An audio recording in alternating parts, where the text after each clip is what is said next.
Assalamu alaikum. Al Jardam Кайрымдуулук фондунун кезектеги чыгарылышы Ысык Көл областына караштуу Жетөгөз районундагы Кызыл Суу айылындагы Асаналиева Индира эжебиздин үйүнө келип отурабыз. Мен Асаналиева Индира Имантуровна 1987-жылы туулган. Азыркы учурда жолдошум каза болуп калгандыгына байланыштуу 5 бала менен квартирада турам.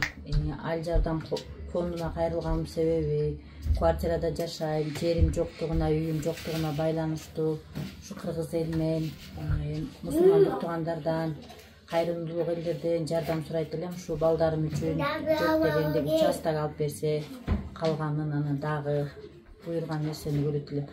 Өзүм иштейм, күнүмдүк 500 сом, 300 сом зарплата алып иштейм, жалданма жумушта. Ал жумушта иштегеним менен балдар 5 баламдын 5 түйшүгү ар бөлөк болот экен. 5 балама эч нерсеме жетпейт. 2 балам окуйт, экөөсү садикке барат, бирөөсү азыр үйдө бала менен эч жака чыгып да иштей албайт экенмин. Бул эжем айтып кеткендей, мен бир жумада 2 эле күн иштейм. Ошо 2 күндү кошуна эже кирип чыгып балдарыма көз болуп, улуу кызыма көбүрөөк түшүп атат. Мен жумушка кеткенде улуу кызым көпчүлүк маалда окуусуна да алагдуу, ушу балдарыма каралап калып атат мектептен дагы.